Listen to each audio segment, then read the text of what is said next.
laying out for yourselves treasures upon earth, where moth and rust doth corrupt, and where thieves break through and steal. But lay for yourselves treasures in heaven, where neither moth nor rust doth corrupt, and where thieves do not break through nor steal.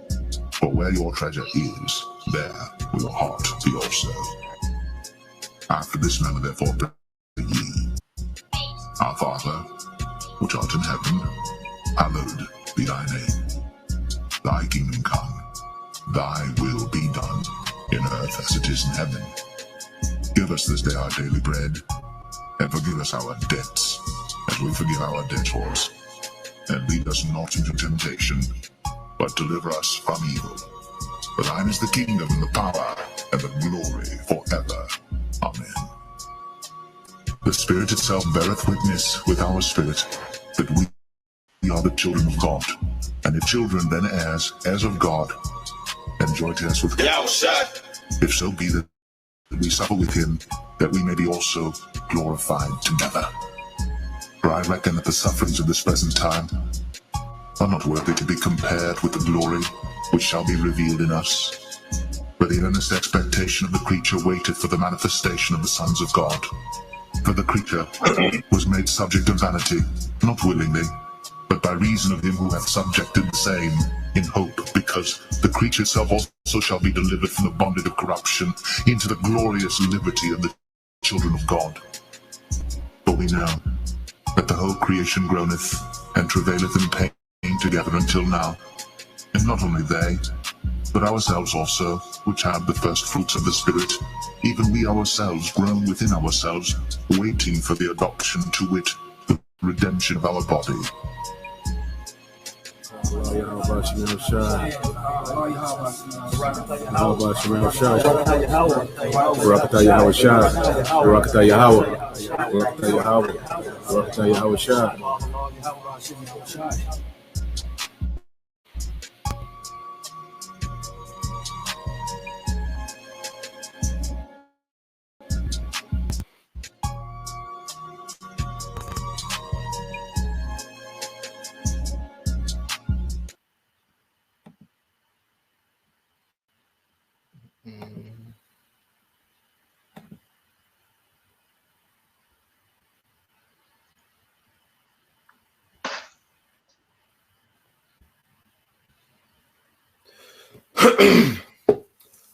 All right. First and foremost, we would like to give all praise and glory unto Yahweh.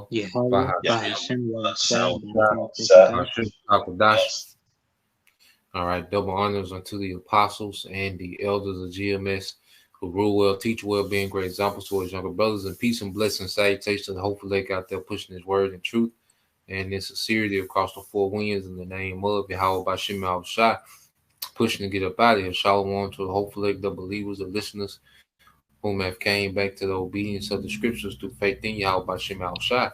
All right, we're GMS Mississippi Camp, and we have a lesson, going into how there's no kingdom, all right, without slaves, all right, because you go into that word kingdom, okay, king, all right, and which is a male, okay, a male ruler, okay, and you go to dome, all right, or dom, all right, which represents domicile or domain, the territory, all right, that their king rules, okay, and we know, all right, as Israelites, our forefathers Abraham, Isaac, and Jacob, they was promised the earth. Okay, that's going to be the domain of their descendants, because you inherit, your father's authority. When your father's a king, okay, you inherit his authority and you inherit his domicile.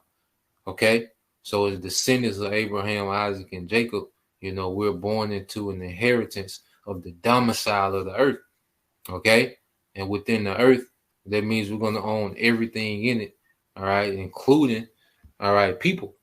Okay, so real quick, before we get into the article, because you have to go back to the beginning, all right, I'm going to share this real quick. If y'all brothers got any points to make, feel free to bring them out. But I just want to grab this real quick. So this is the book of Psalm chapter 2. Now this is when Yahweh was brought forth. Okay. And the most High brought forth his son. All right, Yahweh. This is what he told him. Okay, from the jump, before anything else was created. All right, this is what was told Yahweh. And this is what the Bible is about. So anyone preaching, salvation and the heathen being a part of the covenant. All right, they have no clue what the Bible is speaking of. All right, this is Psalms 2 and 7. It says, I will declare the decree. The Lord Yahweh Bashim Al-Shai have said unto me, thou art my son, this day have I begotten thee. So this is when the Heavenly Father brought forth Yahweh Shai. Okay, and when he brought him forth, all right, what did he tell him? All right, when he brought Yahweh Shai into existence, all right, this is what he said. He said, ask of me, and I will give thee the heathen for thine inheritance, and the uttermost parts of the earth for thy possession. Okay, so the spirits, all right, that was created, all right, you had the Israelites, those first fruits, those the first spirits created, all right. Then you had these other nations created, but they was created to be our inheritance. Okay, that's the whole reason they was created. All right, and the earth was created to be our possession. So the Bible is about us falling from glory, all right, coming back to glory, falling back from glory, and this last time when we fail, we're going to come back to glory eternally, and stay clean of the heathen and the possession of the earth. Okay, this is the gospel and the good news, man. This is what the Bible is speaking of, a righteous rulership. So y'all brothers had anything? I'm gonna go and get the article. No, not me, bro. Okay, so I'm gonna get the article. The beloved brother Lamont Aria, all right, sent the article to me earlier, and it goes into the pretty much, it shows you how slavery is a part of the economy, especially when you're a nation that's just coming into power. Okay, slavery plays a major part of the economy. That's why you have something called a human resource. The most valuable thing that you can own, all right, in the earth is humans. Okay, and that's why Esau Edom wants to put this device in everything. Okay, he wants to have a perpetual, all right, ownership of humans. Okay, because that's the most valuable resource. So this article is going to show you how valuable we were as a nation of people to Esau's current power structure, man. Okay, so let me see, let me pull it up.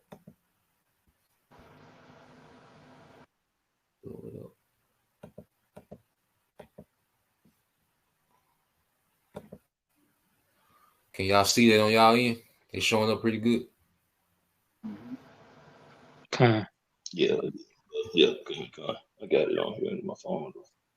Okay, come. So I'm gonna go into it. All right, this is we said digital history. All right, digital history, and we're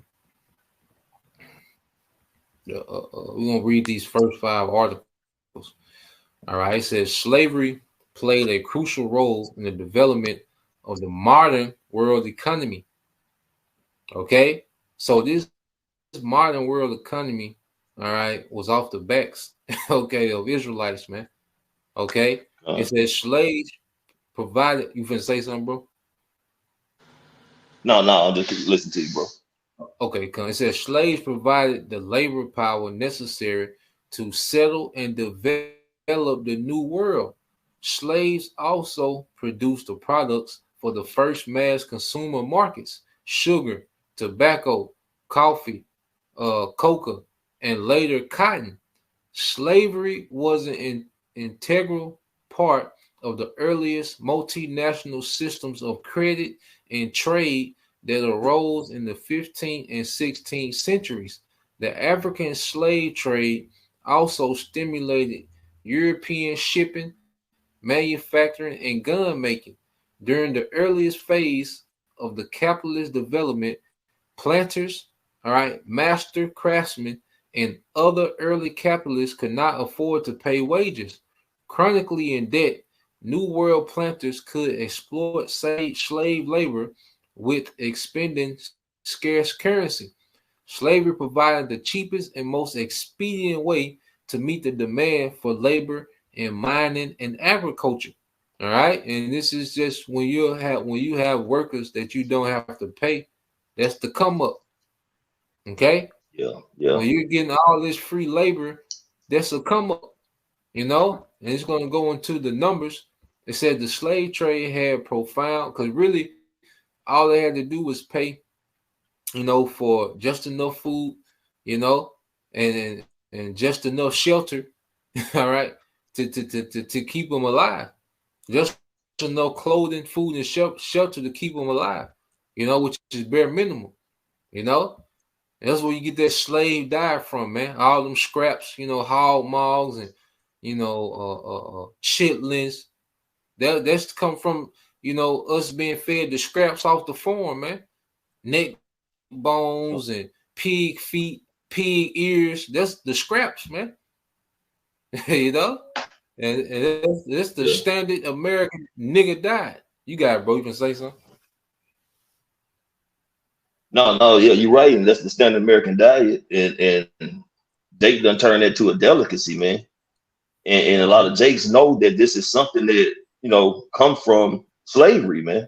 When you look at your grandma, your great grandma, granddaddy, great granddaddy, that's all they be pretty much bringing to the table: pork chops, hog maw, pig ears, pig feet, chitlin, hog head cheese, everything from the snout to the tail end of a hog, man.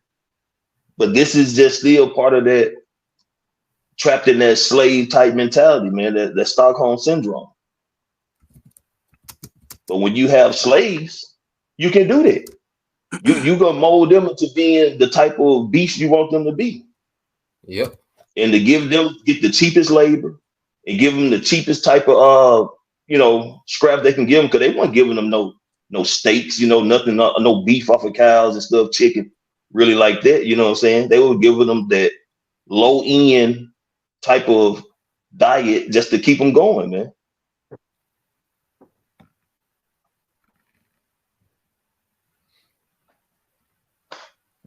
That's all I have there, bro. Okay, come. Beautiful point.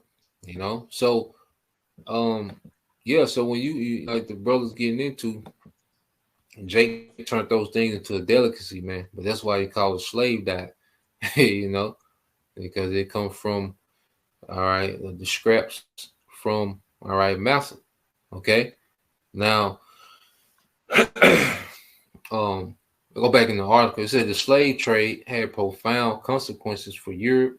Between the early 1500s and the early 1800s, the slave trade became one of Europe's largest and most profitable industries.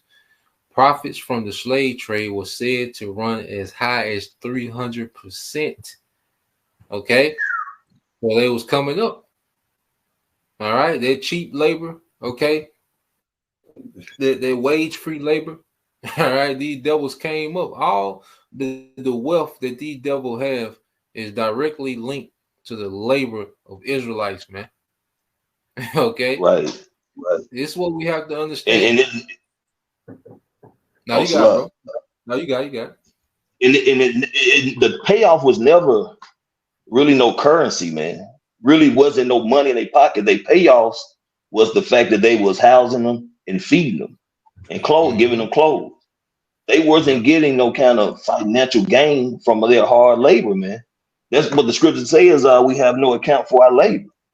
Mm-hmm. So Jake was not getting a foundation financially to be able to, go out and buy some land.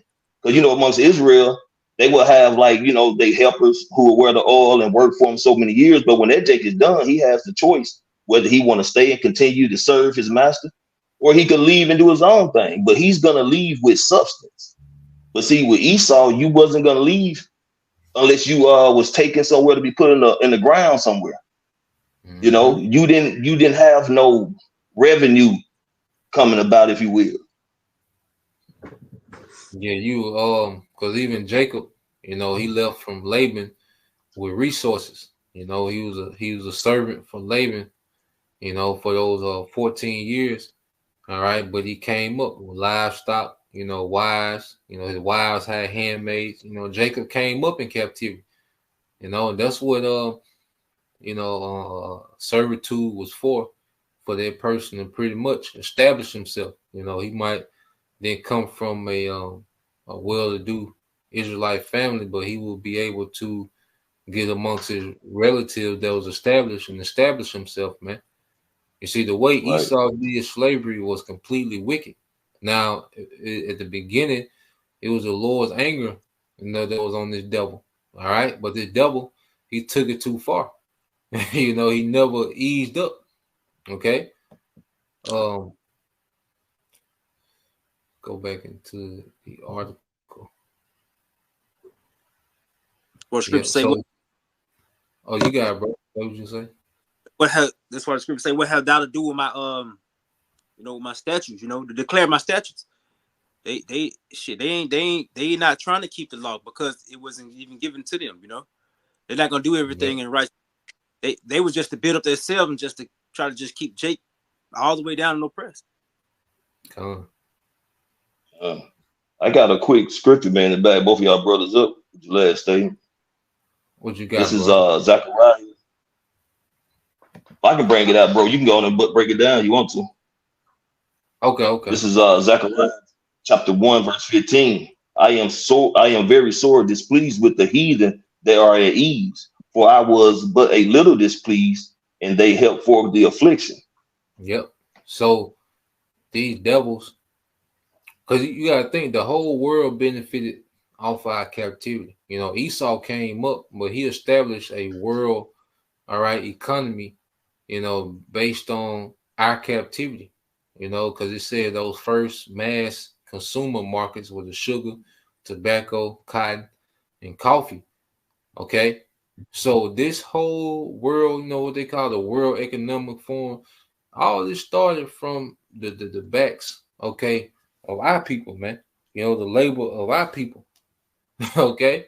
So these nations are at ease, you know, they're able to have governments and elite families and ruling families and, you know, just all this, you know, what they call GDP. Generational wealth. Yeah, generational wealth, you know, militaries. They can have these things, and it was jump started by our labor, man. You know? Yeah. So Jake don't understand. Jake be talking about reparation, okay? And Jake don't understand, all right, how things work. Okay, you can't get reparations from the people that put you in captivity. Okay, yeah, they can't give you, all right, just due. They can't give you a dollar amount, all right, and even it out. No, they gotta put themselves in captivity and put us in rulership. If they gonna do that, hell no. Yeah, they gotta work it out. Yeah. So let's go back. Go ahead, bro. I was gonna say, and see, Jake don't understand. Esau never thought that, you know, that hardcore slavery was gonna ever end, man, because there are documents that was found in can't remember, I think it was a library in either Chicago or New York of not a library, but like a vault or something at the bank, like whatever, something at a bank. But anyway, it was documents which were wills of slave owners leaving particular numbers of slaves to particular family members. You know, like, you know, you get this plot of land, you get that plot of land. It was this many slaves, that many slaves to Bobby, and this many slaves to Joey. See, they never thought that. They thought slavery, hardcore slavery, was going to be a continuing thing, man. And I mean, not that we're not in captivity. It's great to say we are yet this day in our captivity, and we know it has been changed over to being corporate. But the whole thing is, the whole point is, Esau planned on having Jacob in slavery for eternity, man. Yet this day, that's where the sea hip come from. Yep. You finna say something, young? Yeah. Yeah, bro. It's like you brought out how Yahweh was giving Yahweh Shah the heathen for their inheritance, right? Esau was doing the same thing on the left hand side, giving his seeds slaves for inheritance. You know. Yeah, and that was Esau and his blessing, because he was promised the fatness of the earth, so he was in his blessing, that's why everything was in his favor, but he just did it in wickedness, he never showed mercy, he never acknowledged, the Heavenly Father and his Son. All right, he ran off from the plug pretty much, and linked up with Satan, So yeah, let's finish this article, then we'll get straight into the precepts. It said the slave trade had profound consequences for Europe. Between the early 1500s and the early 1800s, the slave trade became one of Europe's largest and most profitable industries. Profits from the slave trade were said to run as high as 300%. In the mid-18th century, a third of British merchant fleet was engaged in transporting 50,000 Africans a year to the New World. But it wasn't just slave traders or New World planters who benefited from the slave trade. American ship owners, farmers, and fishermen also profited from slavery. Slavery played a pivotal role in the growth of commercial capitalism in the colonies. The slave plantations of the West Indies became the largest market for American fish, oats, corn, flour, lumber, peas, beans, hogs, and horses. New Englanders distilled molasses produced by slaves in the French and Dutch West Indies into rum. You see? All right, their plantation. What they rum? You drink their plantation, man. Plantation. Yeah. It says, while slavery did not create a major share of the capital that financed Europe's Industrial Revolution, profits from the slave trade of the New World planters did not add up to 5% of British national income at the beginning of the Industrial Revolution. Slave labor did produce the major consumer goods that were the basis of world trade during the 17, 18, and early 19th centuries. Okay, coffee, cotton, rum, sugar, tobacco. In addition, the slave trade provided stimulus to shipbuilding, banking, and insurance, and Africa became a major market for iron, textile, firearms, and rum. Okay, so the slave trade, all right, pretty much our slavery jumpstart this current economy. Okay, in which in this economy we get the worst end of it. All right, but it's all a punishment, man. But this article is to show that slavery is a part of every kingdom. Slavery plays a major part in every kingdom. It's a come up. When you're able to conquer nations, all right, and enslave its inhabitants, that's the come up. That's why you see, these ancient monarchs like Xerxes and Darius, King Darius. They're able to just they don't think about money. They don't think about no bank account and all. They got people. Okay, when you got people, okay, you create wealth. Okay. Yeah. You finna say something, bro? Now, like say, people was one of the major spoils of war. You get you a male slave and a female slave. That's like having a bull and a cow. You can start breeding them and start getting your own slaves, man. You can start growing from that. I mean, yeah. So slavery was big business, man. Yeah, still is to this day. Yeah, that's exactly what I'm gonna say. It always has been, always will be. Okay, the problem, the thing is, who gonna be the captive and who gonna be all right, the captured. Okay. Yeah. That's the question. All right, that's that's the thing. But the scriptures give us the answer. So, did any brother have any precept before we get into a few accounts, just to kind of go into slavery in the Bible? Any brother have anything? I just had one. I mean, if the brother didn't have another. What you got, bro? Deuteronomy 28 and 41. Deuteronomy 28 and 41.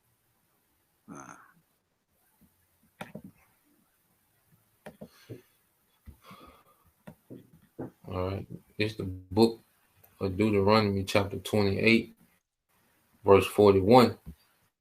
It says, "Thou shalt beget sons and daughters, but thou shalt not enjoy them, for they shall go into captivity." Yep. And through this captivity, this is how Esau rulership expounded, through the earth. Yep. And this is why we still in the state of captivity now. As brothers going into, being those basically those cattle, those cattle that was bred to the enemy, Yeah. Hey, and another. Oh, Slot, go. You got it, bro. Bro, you got it. No, I was gonna say the prison system. And granted, a lot of them niggas in there deserve to be in there. But the point is, prison system is another form of slavery, man, because they had them guys in there working, making horse saddles, car tags, all different type of things, man, for pennies on the dollar. Yep. They probably paying them guys maybe 2, 3, 4, 5 cents a day to make saddles and shit, but one of them saddles might be 500 or better when it hit the market. Yep. So this devil continually getting rich off the back of Israelites, because the majority in America, is it like 80% Jake in prison? Am I off with them numbers? Yeah, it's about that 80%.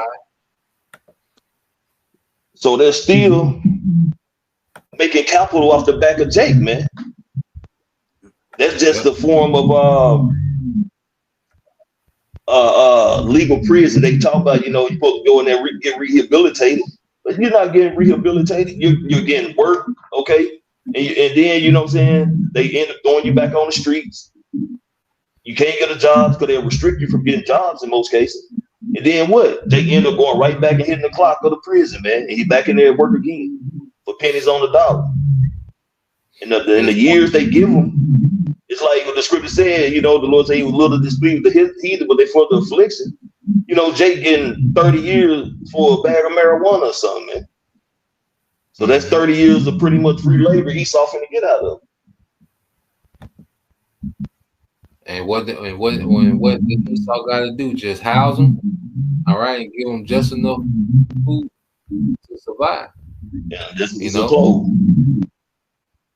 And when it, a lot of these prisons start bringing in them wild boars, man, because the wild boars, especially in Texas, the wild boars that started getting so plentiful, they just started letting people kill them, man, at random. And apparently the prison system started making a deal with this particular, I can't remember the guy's name, man, but he had like a crew. They would hunt all these boars, man, and the meat be sent to the prison. Goes back to the slave diet, man. Mm-hmm.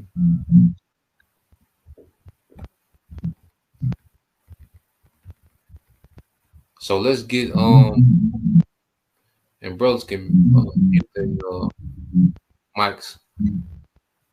Just want to get some accounts dealing with us, dealing with slavery in the Bible in general. I don't know what the echo goes.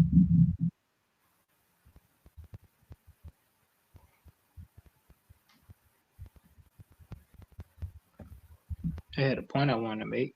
All right, go ahead and make your point, bro.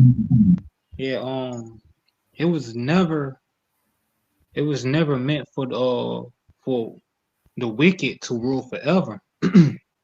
Because just by the way they rule, they destroy their own resource, and it all is in, and by that's happened, that's always producing a diminished process, a diminished work, because it just keep getting lower and lower. It keeps getting worse and worse. You cannot flourish like that. And this is I got a scripture for it. This is Proverbs chapter 29, verse 2. When the righteous are in authority, the people rejoice, but when the wicked bear rule, the people mourn. And that's why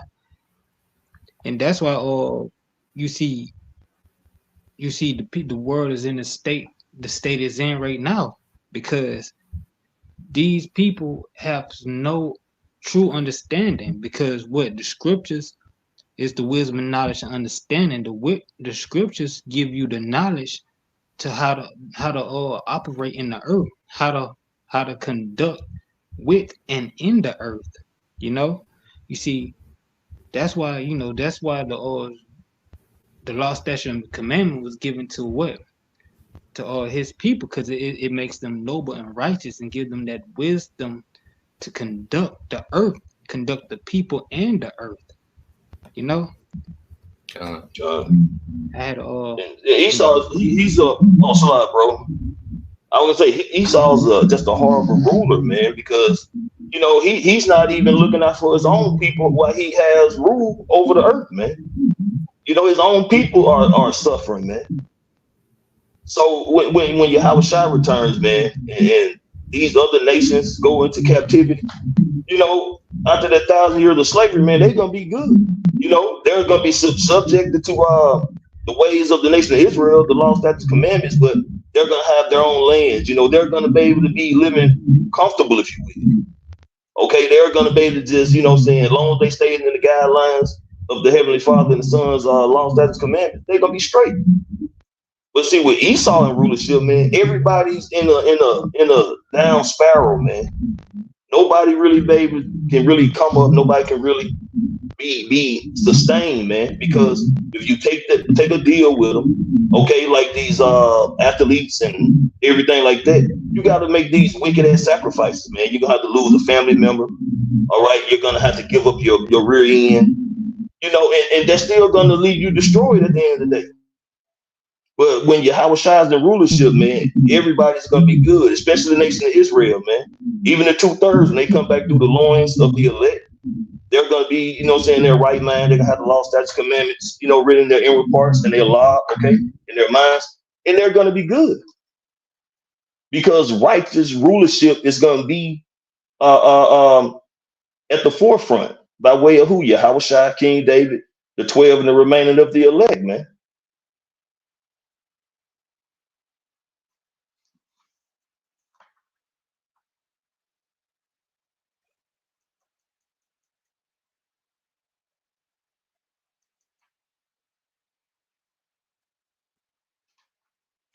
You brothers hear me? Yeah, I had one more precept I want to get before I pass it back to y'all. This is Jeremiah chapter 22, verse 22. The wind shall eat up all thy pastors, and thy lovers shall go into captivity. Surely then thou shalt be ashamed and confounded for all thy wickedness. You see, in wickedness, you're not operating in wisdom. But now that we're in captivity and we see the rulership of wickedness, we have a better understanding how to conduct the people and the earth and how we should be.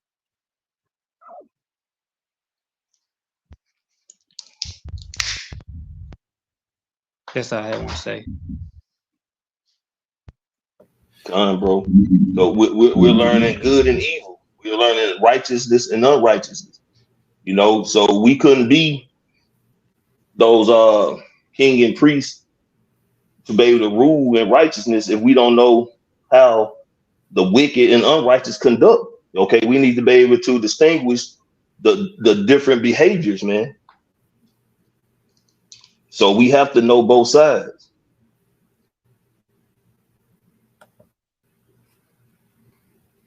This was this captivity is pretty much a training ground, for righteous rulership.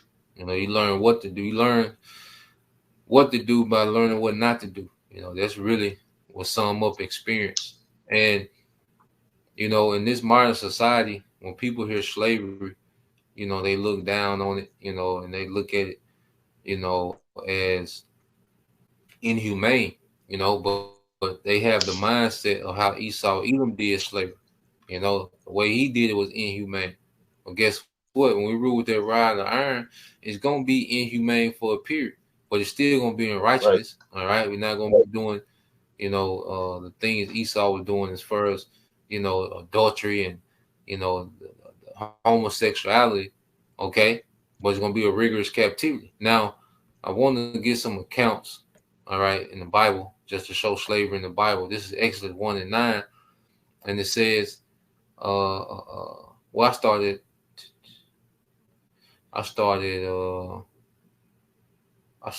6.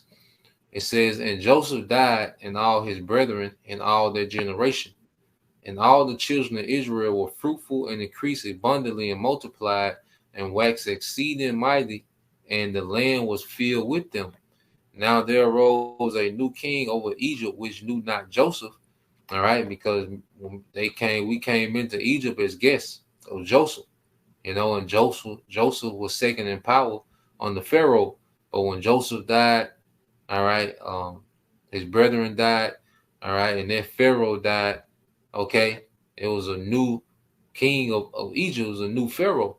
All right, and he said unto his people, behold, the people of the children of Israel are more and mightier than we. Come and let us deal wisely with them, lest they multiply. And it come to pass that when there falleth out any war, they join also unto our enemies and fight against us, and so get them up out of the land. Therefore, they did set over them taskmasters to afflict them with burdens, and they built, all right, for Pharaoh treasure cities, Pithom and Ramses. Okay, so this is slavery. This is captivity, slave labor. Okay, those pyramids, all right, those different structures of ancient Egypt, you know, they was built out slave labor. All right, they had Israel in captivity, you know. In the Bible, this is the theme of the Bible is rulership and slavery, man. Okay, when you get into these things, all right, you finna say something, bro? No, I was agreeing with you. I got a precept when you're done. What you got, bro? This is Exodus chapter 5, starting at verse 4. And the king of Egypt said unto them, wherefore? Okay. I'm pulling up. Yeah, I got you. Okay. You want to start at 4? Okay. All right. This is Exodus 5 and 4. It says, and the king of Egypt said unto them, wherefore do ye, Moses and Aaron, let the people, all right, from their works get you unto your burdens. You know, keep going. Keep going, bro. And Pharaoh said, behold, the people of the land now are many, and you make them rest from their burdens. And Pharaoh commanded the same day the taskmasters of the people and their officers saying, ye shall no more give the people straw to make brick as heretofore. Let them go and gather straw for themselves. So this is Pharaoh, who's not happy with the message that Moses and Aaron been delivering to him by the Most High, man. So what he do? He's decided to put more work on the Israelites, which were what? Slaves, man. They was in bondage under Pharaoh. So he was finna put more of a burden on them to have them to go get their own straw, so what? They could make their molder or bricks so they can continue to build. So what the point is that Pharaoh was commanding his taskmasters to have these slaves to continue to do the work they're doing, but to go get their own straws, man, because they were slaves. Egypt had slaves, Pharaoh had slaves, and they were Israelites. So Pharaoh wanted to go out there and build his own pyramids, his own castles or whatever he had. He had slaves to do that. So that's the purpose of slaves, because that Egypt was what? A kingdom or an empire. And they had slaves to what? To build. to further his kingdom, because he, like I say, man, a king who has his people are not finna, you know what I'm saying, be doing all that type of stuff, man. They're gonna have slaves for the king and his people. They're not finna be on the bun just like the nations they pull in. Because you had the Egyptians, and what? The Egyptians had Israelite slaves. So when Yahushua comes back, we're gonna have heathen slaves. You got it, bro. So I want to get another account, you know, and the reason why he increased a burden, because it was like, you know, Moses and Aaron was stepping to him, so he was like, Pharaoh like said, y'all got this much free time, you know, to tell me what I need to be doing. Y'all must not be busy enough, man. You know, because you know, if you ever been a supervisor or a manager at a job, the at the top, what do they tell you, man? Keep them busy. Keep them busy. You know, that's the thing. Keep them busy. You know, so this is why you see the rat race of a society today.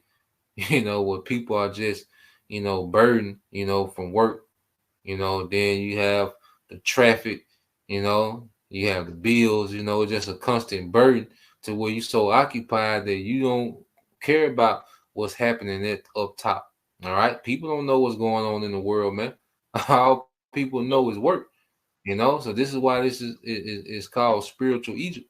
You know, it's the same spirit of just, you know, a burden. You know, every day is a burden. You know.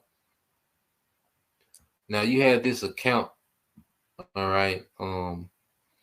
When Joshua and the children of Israel, they was conquering. This is after they took down Jericho and a few other of those Canaanite, all right, tribes. And as they was coming through, you had one tribe of Canaanites tried to act as if, you know, they was from a far country, you know, but they was local, okay? Or they were trying to get it out of having to deal, you know, with Joshua and the armies of Israel. So, you know, they made it seem like they came from a far country and their food was rotten, and, you know, they came with gal. All right. So when Israel found out, all right, this is, you know, what Joshua and the men of Israel made them do, because they promised that they wouldn't kill them. Okay. So they couldn't kill them. All right. So they had to come up with something else. All right. And it says, this is Joshua 9:17. It says, and the children of Israel journeyed and came unto their cities on the third day. And this is the cities of the Canaanites. Now their cities were Gibeon and Chipporah and Barak and Kirjath and Kirjath Jearim. And the children of Israel smote them not, because the princes of the congregation had sworn unto them by the Lord power of Israel. And all the congregation murmured against the princes. But all the princes said to the congregation, we have sworn unto them by the Lord power of Israel. Now therefore we may not touch them. So they couldn't kill them because they had made an oath that they wasn't going to kill them. Okay. It said, this will we do then. We will even let them live, lest wrath be upon us because of the oath which we swear unto them. And the princes said unto them, let them live, but let them be hewers of wood and drawers of water unto all the congregation, as the princes had promised them. Okay? So they made them hewers of wood and drawers of water, which they put, all right, those Canaanites in captivity. They made them servants. Okay? So when you read the Bible, it's full of nations putting other nations in captivity. There was Israelites putting Canaanites in captivity, man. You know, and you had accounts that the brother got. The brother got anything? I'm just trying to get all these accounts out the way. You know, then we go into props. But the brother got anything before I get the next account? Nah, bro. You got it, bro. Okay.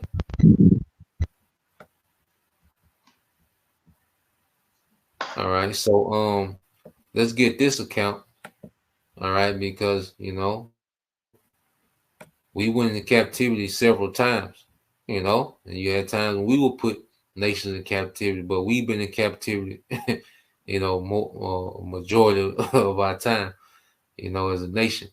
All right, this is Israel, like your uncle, that was in and out of prison. You see that nigga for 2 months. If you gone 8 years, come back, for a year, leave another, 5 years. That was us, man.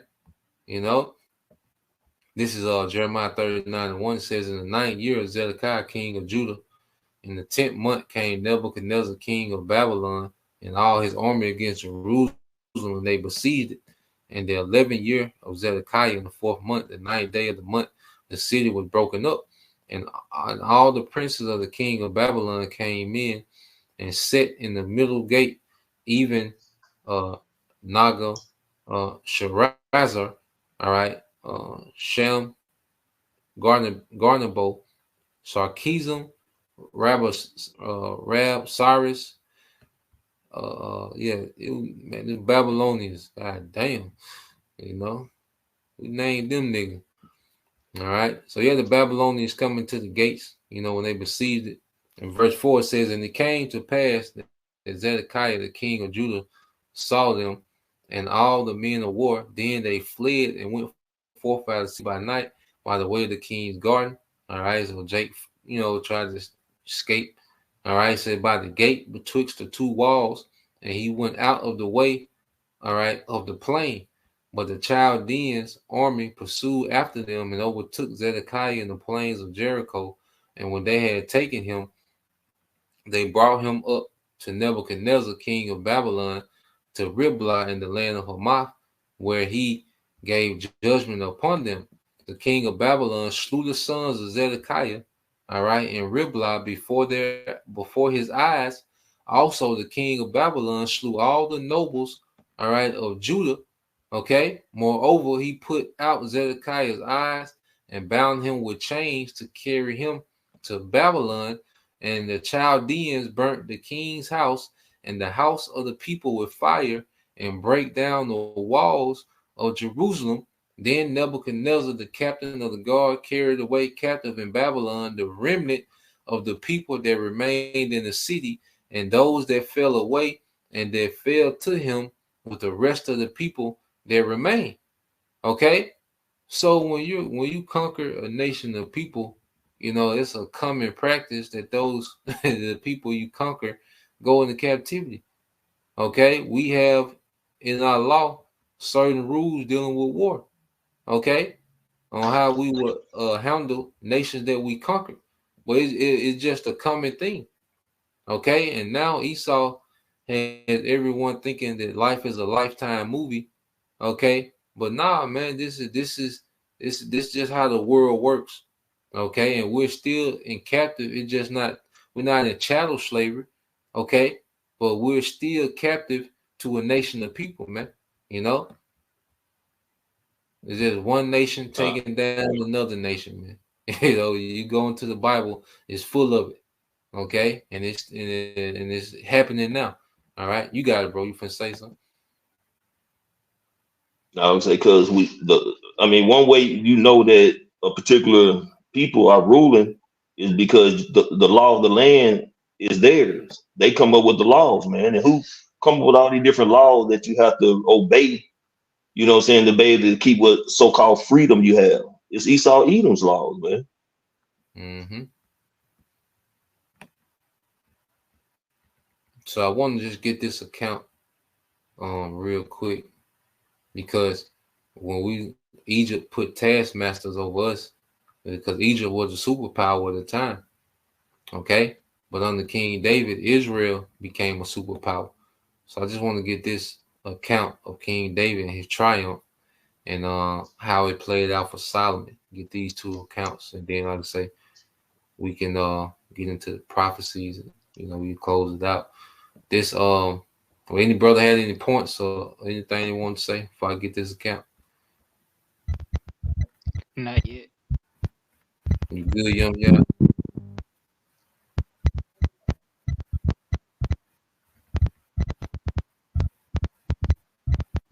Yeah, so all All right, so let's get this in First Chronicles 18:1. It says, now after this, it came to pass that David smote the Philistines and subdued them, and took Goth and her towns out of the hand of the Philistines. All right, so he's conquering land. All right, and so he smote Moab, and the Moabites became David's servants and brought gifts. And David smote Hadarezer, king of Zobah, until Hamath, and he went to establish his dominion by the river Euphrates. And David took from him 2,000 chariots and 7,000 horsemen and 20,000 footmen. David also hewed all the chariot horses, but reserved, all right, of them 100 chariots. When the Syrians of Damascus came to help Hadarezer, king of Zobah, David slew the Syrians 220,000 men. Then David put garrisons in Syria, Damascus, and Syria became David's servants and brought gifts, tribute. Thus the Lord preserved David whithersoever he went. And David took the shields of gold that were the servants of Hadarezer and brought them unto Jerusalem. Likewise, from Tibhah and from Kun, cities of Hadarezer, brought David very much brass, wherewith Solomon made the brass and sea. All right, so you can see Solomon, was using the resources to build a temple that King David had spoiled from these other nations. Well, I had went into the article, man. I can't remember the number, but King David gave King Solomon, like, I want to say it was like 400 billion worth of gold, silver, and brass, to build the temple. I had to try to find that article, man. I did a lesson on it. But King David gave King Solomon a lot of resources, because that temple, it was easily over 500 billion, worth in gold, silver, precious stones, when you go into it. Well, it was a major wealth transfer from King David, to King Solomon, and why was King David able to have these resources? Because he had human resources, which was actual heathens. Okay. It says, likewise from Tobah and from Kun, cities of Hadarezer, brought David very much brass, where Solomon made the brass and sea and the pillars and the vessels of brass. Now when Tau, king of Hamath, heard how David had smitten all the hosts of Hadarezer, king of Zobah, he sent Hadaram, his son, to King David to inquire his welfare and congratulate him, because he had fought against Hadarezer and smitten him. For Hadarezer had war with Tau, and with all manner of vessels of gold, and silver, and brass. So everything, the world's wealth was flowing to King David. Okay, now King Solomon flipped that wealth, but King David, pretty much set it up to where wealth of the world was flowing to King David's throne. Okay, he the nation was just bringing everything to King David. Okay, because they didn't want no problems, man. All right, verse 11 says, then also King David dedicated unto the Lord with the silver and gold that he had brought from all these nations, from Edom and from Moab and from the children of Ammon and from the Philistines and from Amalek. Moreover, Amalek, the elite bankers, their ass was in captivity. That lineage.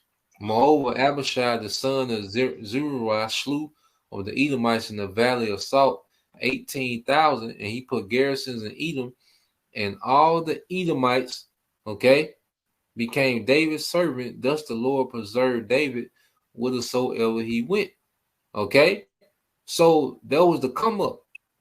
Okay, by the time King Solomon is on the throne, King David, had pretty much secured all the world's wealth to flow into Israel. Okay? So that's why the throne, like this is what the throne of David means. And see, Jake don't talk about the throne of David like that, man. Okay? Niggas talking about the National Negro Exodus movement.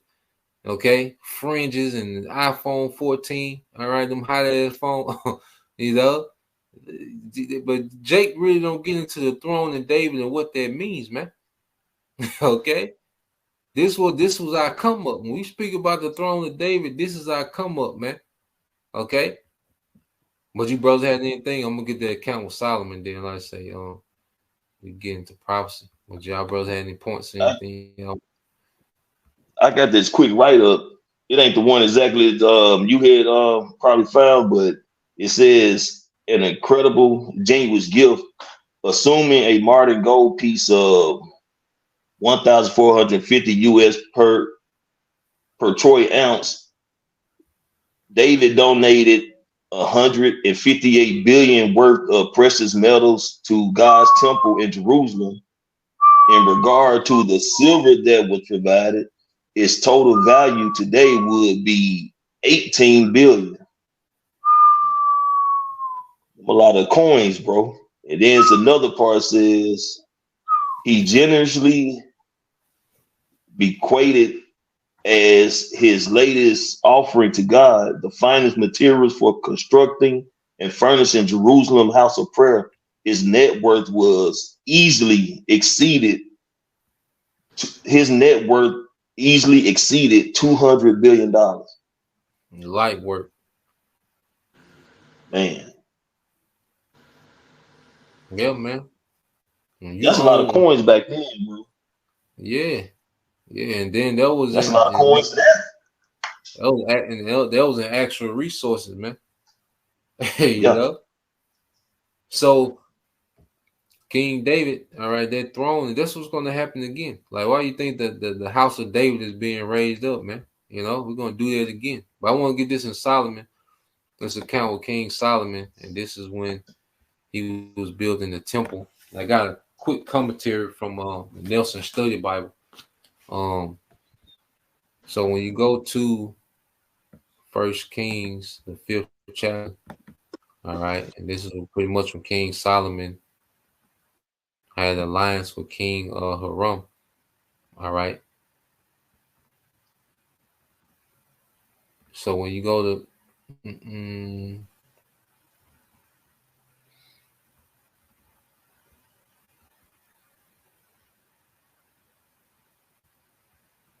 so King Hiram, you know, he was, because you got King Hiram, which was a Canaanite king. All right, and then you had he was a king of Tyre, and then you had Hiram Abiff, you know, that's who was the main mason for the temple, and that's what, you know, the Illuminati, you know, these Freemasons, you know, that's pretty much what they into, you know. That's why you got that Mason sign, you know, with the G and the measuring, you know. A lot of it goes back to Hiram Abiff, you know. He was a master mason of the temple. You know, he was a master mason for King Hiram, you know, but King Hiram, all right, pretty much allowed King Solomon to lease him out for the temple, all right? And the King Hiram was balling too. You know, he was still under tribute to King Solomon, you know, but that showed you just the wealth that King Solomon had, because Hiram, like I said, he was balling too, you know, but he was under, you know, the jurisdiction. He was subjugated to that throne of King Solomon. All right, that's why he, you know, he had to lend out those men, you know, for the building of the temple. All right, and they were doing some major trading. You know, they got this. I think we read 1 Kings 5:10. It says, so Hiram gave Solomon cedar trees and fir trees according to all his desire. And Solomon gave Hiram 20,000 measures of wheat for food to his household and 20 measures of pure oil. Thus gave Solomon to Hiram, all right, year by year. So they had trades going on, man. Major big boy trades going on. All right. This is what and this is. say Oh, you got yes, you got it, bro. no, just a random question. Who was getting all these trees and gathering together? Who was producing all this oil, man? Who was picking those olives or whatever they were making oil out of? It wasn't King Solomon. It was slaves, man. Come on. He's gonna go into it. And it said, 1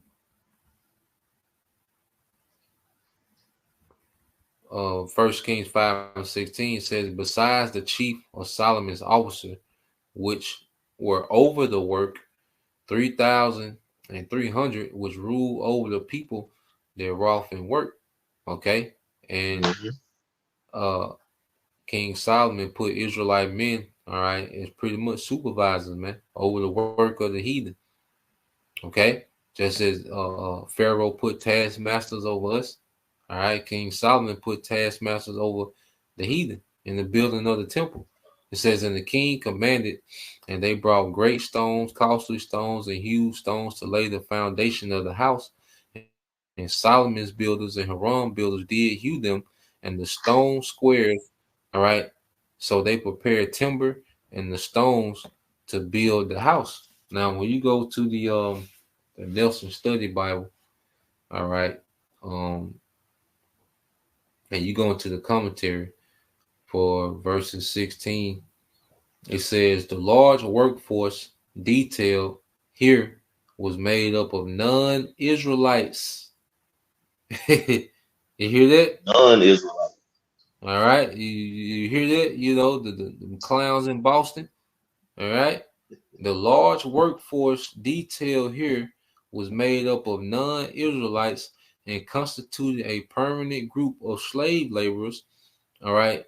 And in 18, all right, it says in record, in 2 Chronicles 2:2 and 18, record the number of supervisors as 3,600 Canaanites.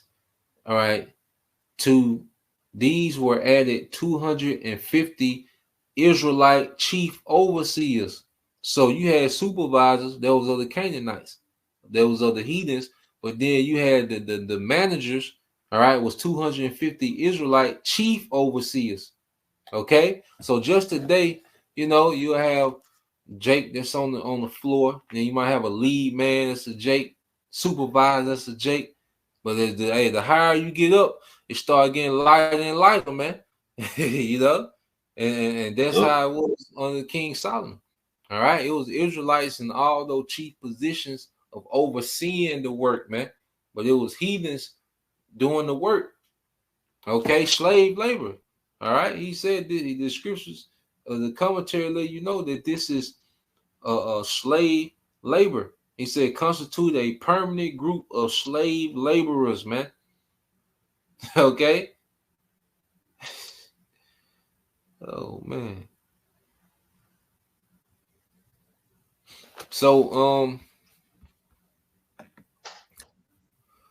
let's see. Any brothers got anything? But I just want to bring those points out, man. Because that's what we're going to get back to.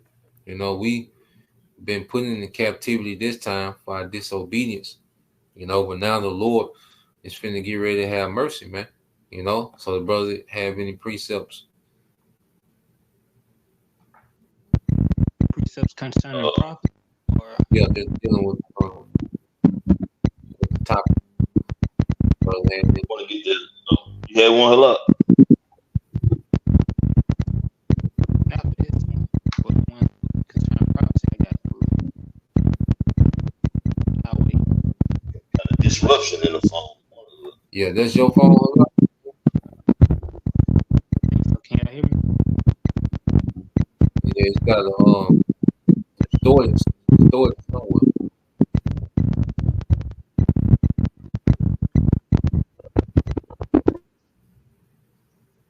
Yes, I got a distortion somewhere, bro. How about now? Is it better? Yeah, it's the same. Still there. You guys go ahead. you just muted, bro. I don't know what it might. Would you connect the Wi-Fi or you straight on data? Data. Oh no. So yeah. So let's. I got one, bro. What you got, bro? I'll get it for you. That Luke 16, starting at verse 19.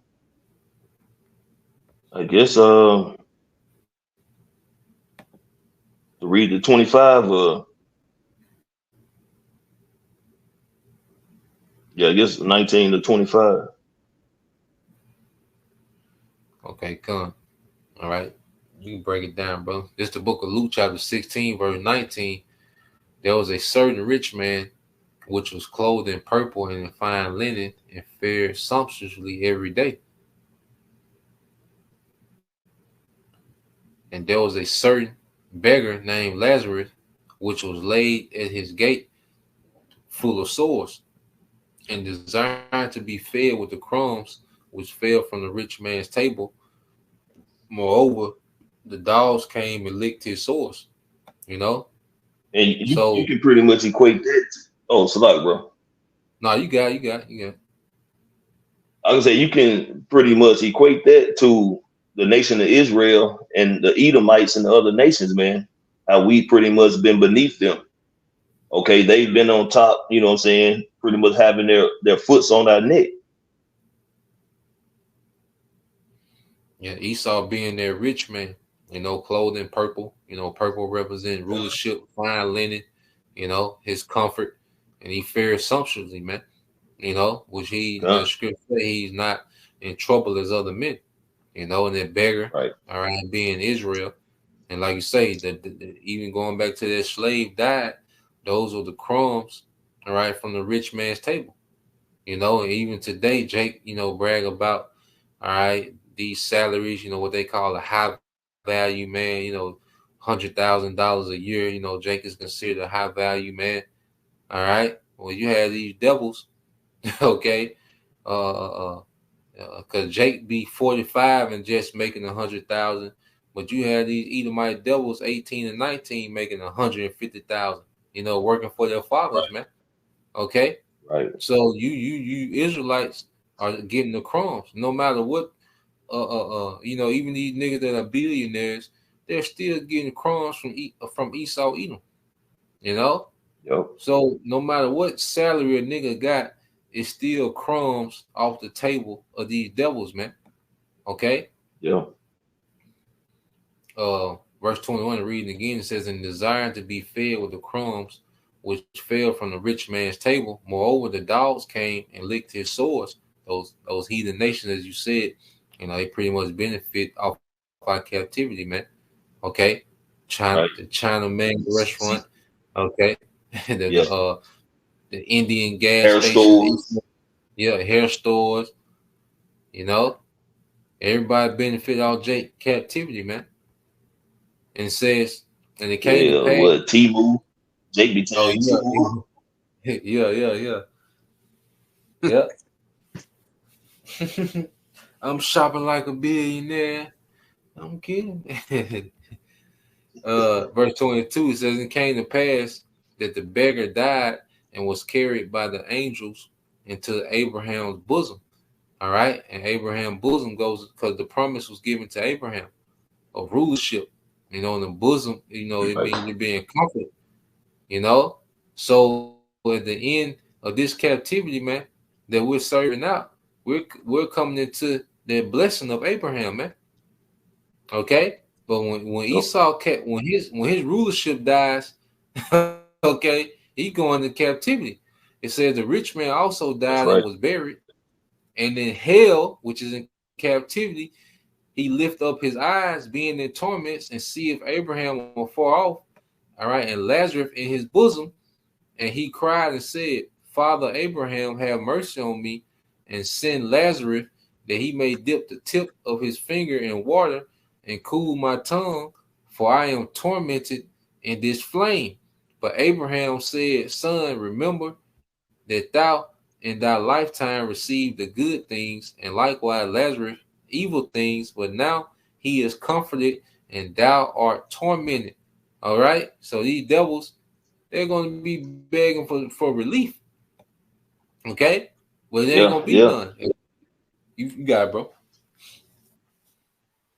Because like we've been going into it, man, how Israel have not been given no account for their labor, how this devil had furthered the affliction, how just been giving crumbs, during the slave trade, separated from families, all this is taken into account, man, that this devil didn't have no mercy on his brother Jacob, man, because the scripture goes into how he said he shall slay Jacob, man, after his father Isaac passed. Then he said he would have that perpetual hatred. This is a continuing thing, man. And of course, we know it all goes to us being, disobedient, hard-headed, stiff-necked. But like you said, now we come into that time when, captivity is coming to an end. So we're finna see the tables turn, man, and Esau is finna be put in captivity, or he still is gonna be looking to try to get some kind of sympathy. That's why you see a lot of the Edomites now, how the scripture say they still seek please the poor. But it ain't gonna work, man. At the end of the day, the Lord's elect, man, we're looking forward to this devil going into slavery, man. So these other Israelites, camps, or just you average Jakes who don't want to see this devil go down. I mean, you're gonna go down with him. Because if you're not a friend of the Lord, you're an enemy of the Lord. And if you don't want these people to be taken out of power, then you're an enemy of the Lord, man. Mm-hmm.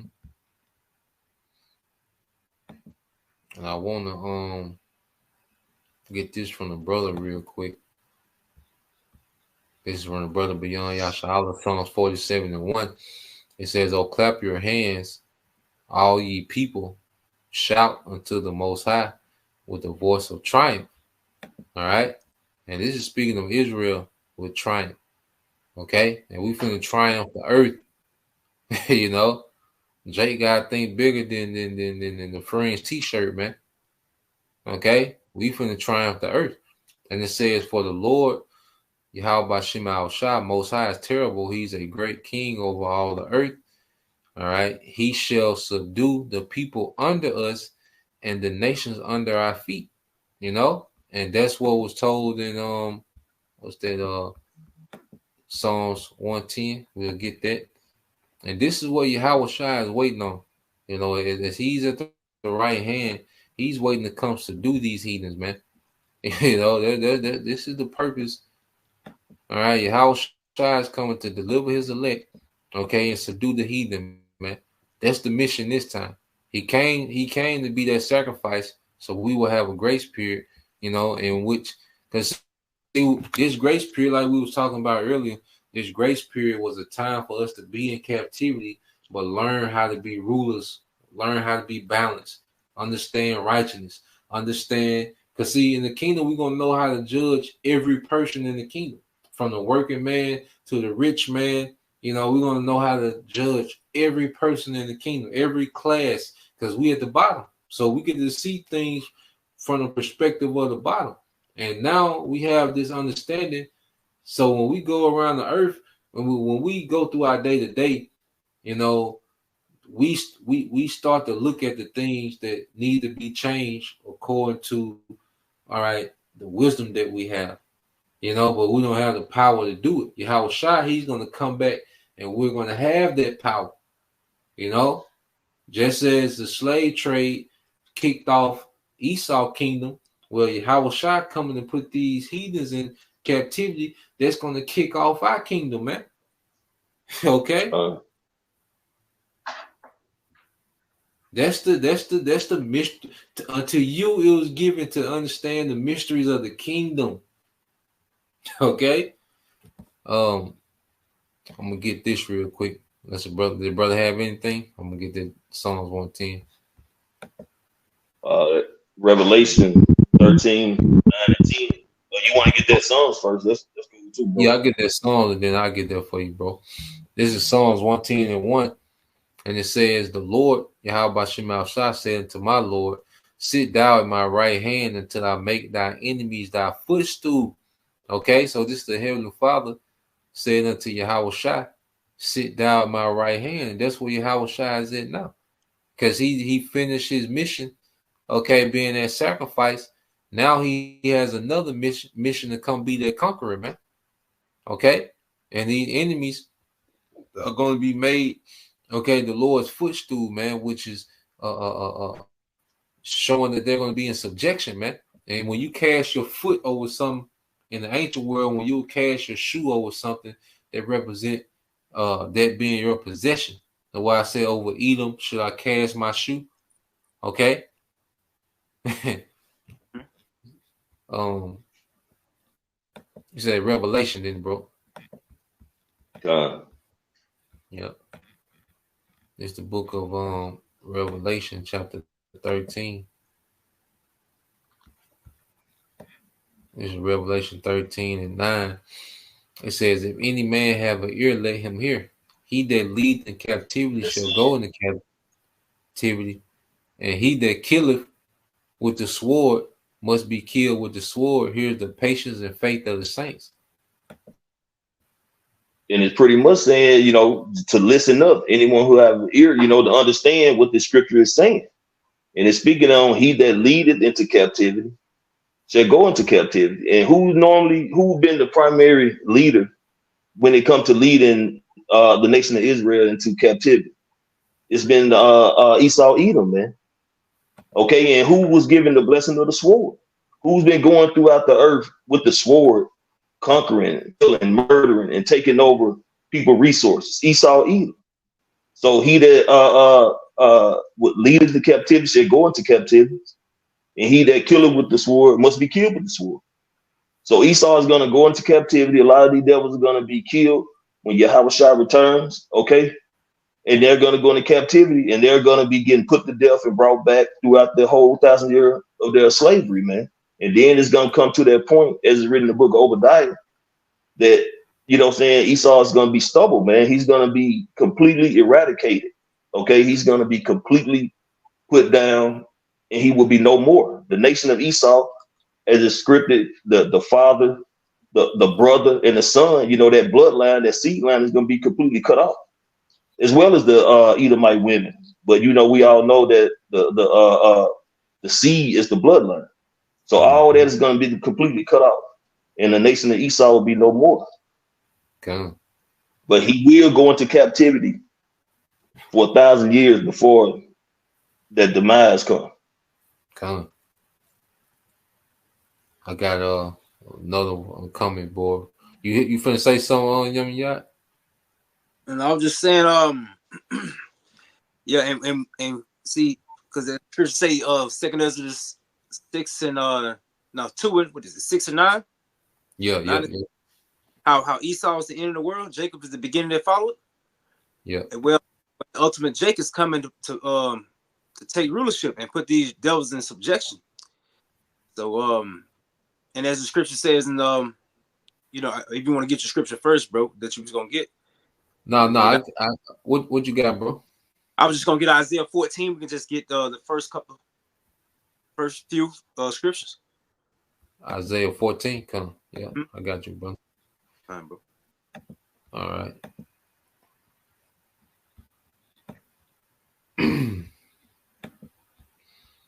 Let's see. I'm trying.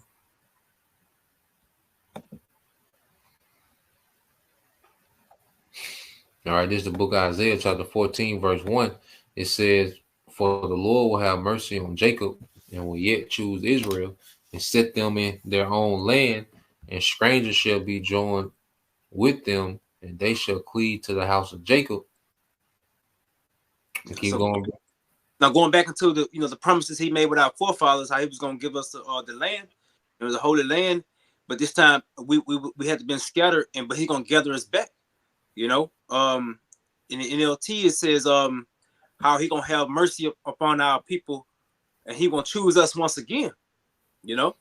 I got it, bro. In NLT, I got that spirit. I was just change the NLT.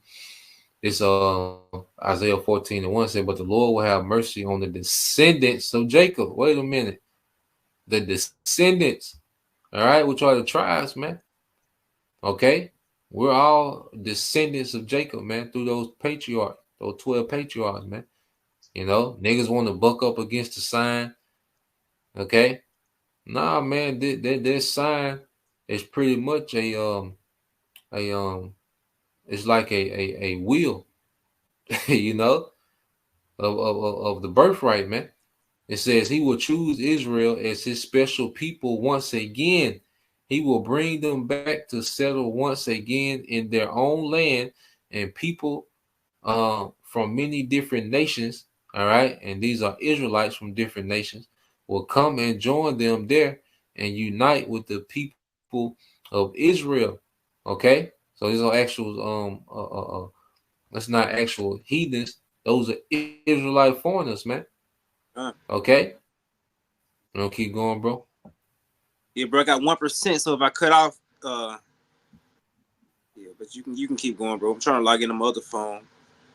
All right. It says the nations. Let me go to KJV. Okay. Yeah. All right.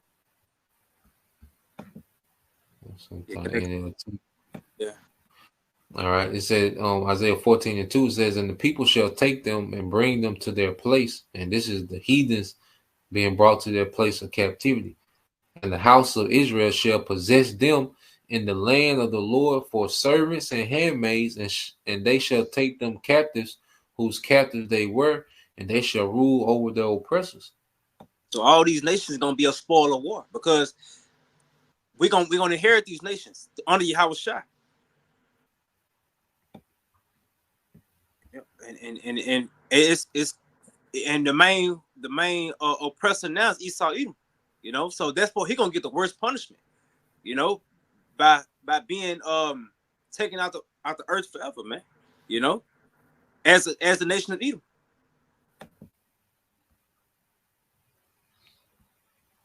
Verse 3, it says, it shall come to pass in that day that the Lord shall give thee rest from thy sorrow and from thy fear and from thy hard bondage wherein thou was made to serve. Going into the kingdom of heaven, we're gonna get the kingdom, because then it's gonna be our rest, you know. Mm-hmm. Then it's gonna be our rest. Then it's gonna be where we can actually rule over the heathen, you know. Like I said, under Yahushua. Mm-hmm. Phone went off. We're gonna take them captives who captive we were. So I want to get this from the brother. Yeah, we can end it here. You know, we're an hour 20 in. Unless a brother had anything else. Does the brother have anything else? I had one more, bro. I want to bring out. Cause I'm gonna end with what the young got. What you got, bro? Daniel 7, chapter 26 and 27. Okay, I got you.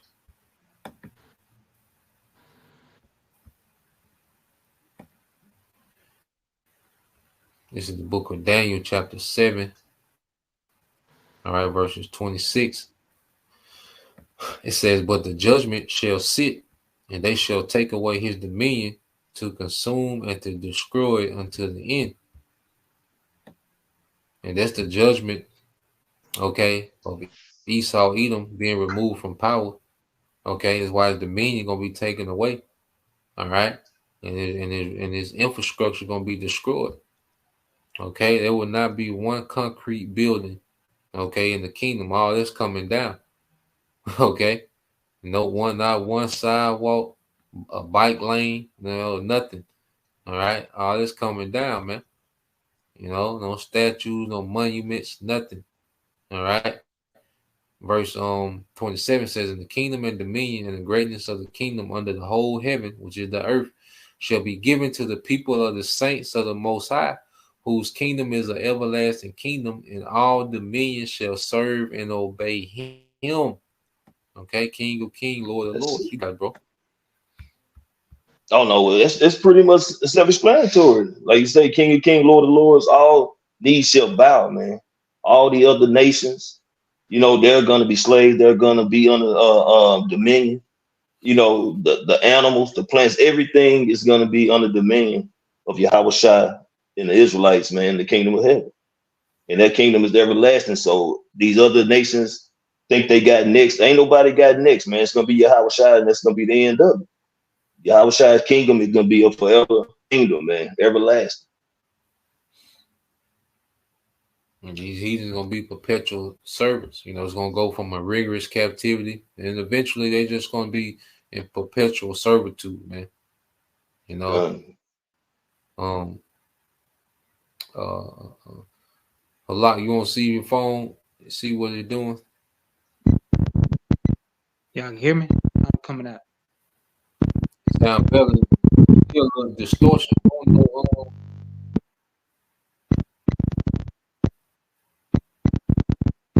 Yeah, it still got that distortion. They didn't do that last time. I don't know what it is. But I had, if you can hear me, I had Jeremiah chapter 30, verse 16. Okay, yeah. Hold on. I got you, bro.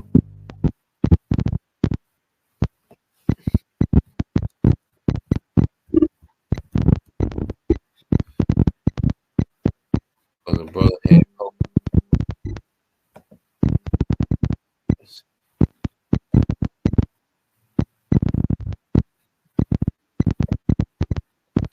And I read this, the book of Jeremiah, chapter 30, verse 16. It says, therefore, all that devour thee shall be devoured, and all thy adversaries, everyone that shall go to captivity, they that spoil thee shall spoil, and all they, it says, and all that pray upon thee will I give for a prey.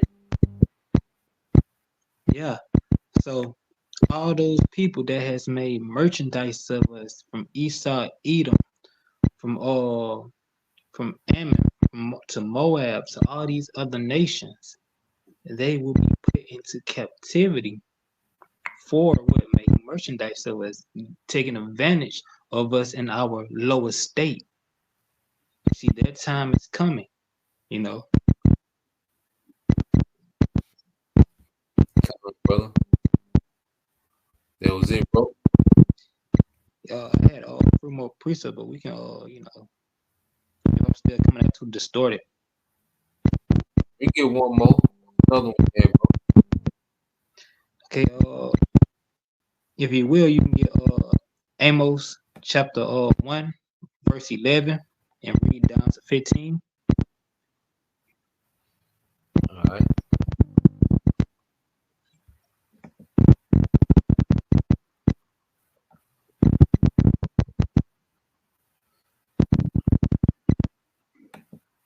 Hey, see if you turn your phone down a little bit.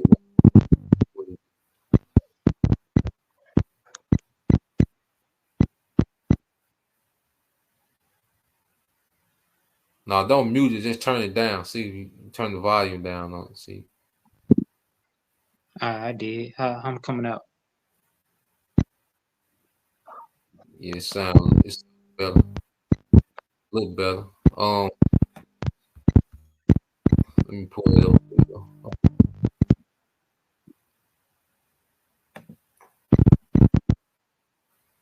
All right, this is the book of Amos, chapter 1, verse 11. It said, thus said the Lord, for 3 transgressions of Edom, and for 4 I will not take away the punishment thereof, because he did pursue his brother with the sword, did cast off all pity, and his anger did tear perpetually, and he kept his wrath forever. Yeah, because again, as scripture said, he kept his wrath forever. He did not let it go. So once he get into captivity, he's gonna stay in it until he's done away with, you know.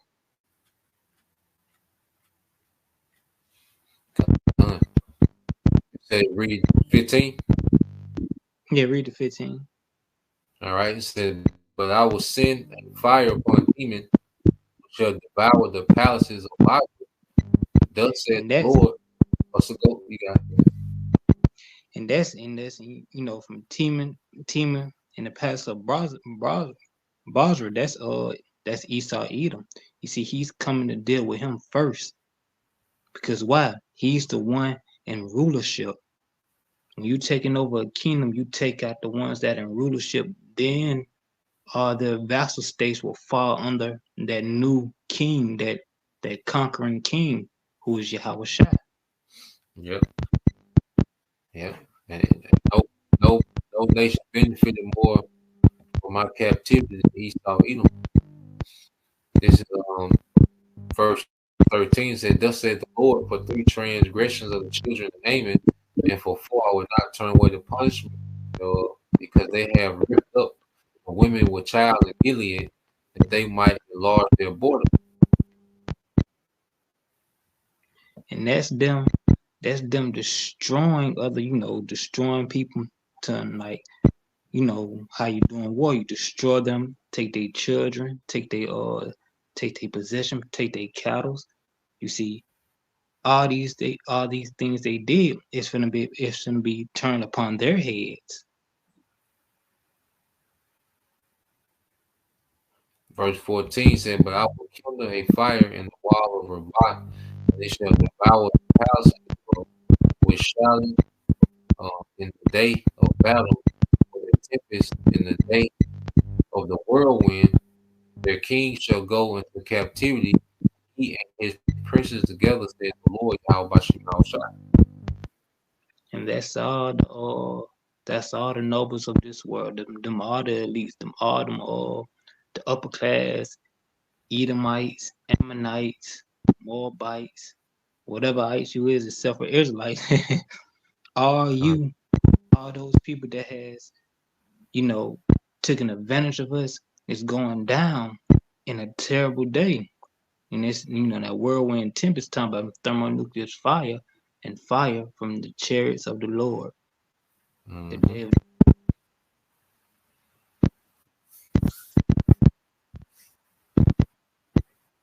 So yeah, that's I guess we'll leave it there. All the points been made. Still, how you get off? I don't know how you got off, Yad. Salaki. But yeah, my phone died. Oh, you had to come back. Okay. Okay, come. All right. Well, yeah, man, we'll leave it there. I said then when we close out, brothers, y'all can stay on for a minute, before y'all leave out.